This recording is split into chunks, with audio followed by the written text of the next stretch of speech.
रिवास इस वक्त phone line पे हमारे साथ है।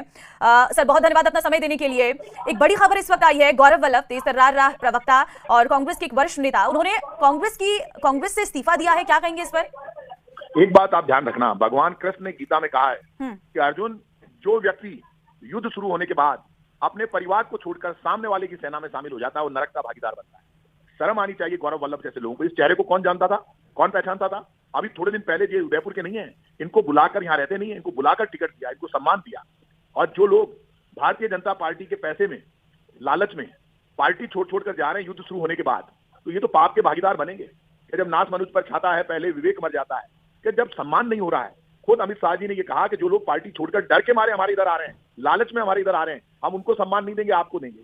तो बीजेपी के तो हालात ये हो ही गए हैं, तो कांग्रेस युक्त हो गई है। बीजेपी ने तो अपना ज्ञान, चरित्र, एकता और ये जो सिद्धांत नीति सब छोड़ दी। वो तो सब अपनी जगह, वो तो विपक्ष को मारना चाहती है। लेकिन ये मानकर चलिए, डेमोक्रेसी में जो लोग युद्ध शुरू होने के बाद अपने परिवार को छोड़कर जाते हैं और फिर ये उम्मीद करते हैं कि लोग उनका सम्मान करेंगे, मैं लोगों से अपील करूंगा, राजनीति में ऐसे लोग जो युद्ध के बीच में अपने परिवार, अपने माता पिता को, अपनी पार्टी को छोड़कर जा रहे हैं, अपने भाई बहन को छोड़कर जा रहे हैं, अपने नाते रिश्तेदारों को छोड़कर जा रहे हैं, वो किसी के भी सगे नहीं हो सकते।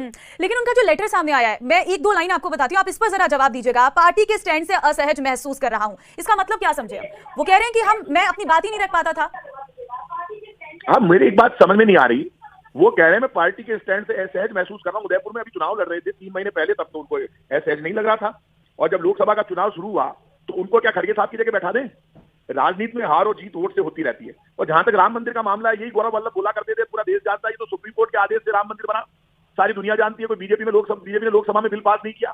और भगवान राम के लिए जो बीजेपी ये कह रही है, जो राम को लाए हैं हम उनको लाएंगे, तो राम को बीजेपी लेकर आइए क्या? राम तो त्रेता में आगे थे। मंदिर के नाम पर जब आप हजारों करोड़ रुपए इकट्ठे करोगे तो कोई तो बनाएगा, नहीं बनाओगे तो केस मुकदमा दर्ज हो जाएगा।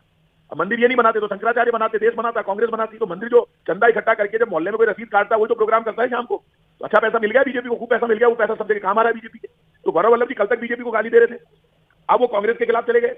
तो ऐसे तो लालच, बहुत लोगों को बीजेपी लालच दे रही है, कांग्रेस से डर रही है। मैं आज आपसे कह रहा हूँ, बीजेपी चुनाव हार रही है। इस देश में ST, SC, OBC, EWS, economic weaker section के लोग सब, गरीब और मीडियम क्लास और इवन अब तो अमीर लोग, एमएसएमई में नया कानून आ गया, आप और मैं बिजनेस कर रहे हैं, उस बिजनेस के बीच में बीजेपी की केंद्र सरकार कह रही है 2 लोग जो बिजनेस कर रहे हैं उधार में, तो 45 दिन में यदि क्लियर नहीं किया तो 30% टैक्स लगेगा। अरे भाई साहब, 2 लोग उधार में बिजनेस होता आया है, आप कौन है?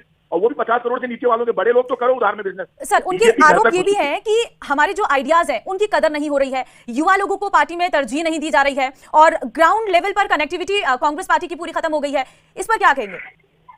कैसी बात करते हैं? मैं खुद, आप मेरे बारे में जानते हैं, मैं स्टूडेंट मूवमेंट से निकला हुआ आदमी, जो कांग्रेस और बीजेपी के खिलाफ राजस्थान में यूथ मूवमेंट चलाता था, आंदोलन करता था। और मैं ये जितने भी यंगस्टर्स हैं, हम चुनाव लड़ रहे हैं, यूनिवर्सिटी के प्रेसिडेंट हैं, वो सब जगह जयपुर में चुनाव लड़ रहे हैं, बाहर लड़ रहे हैं, पार्टी बुला कर सबको कह रही है।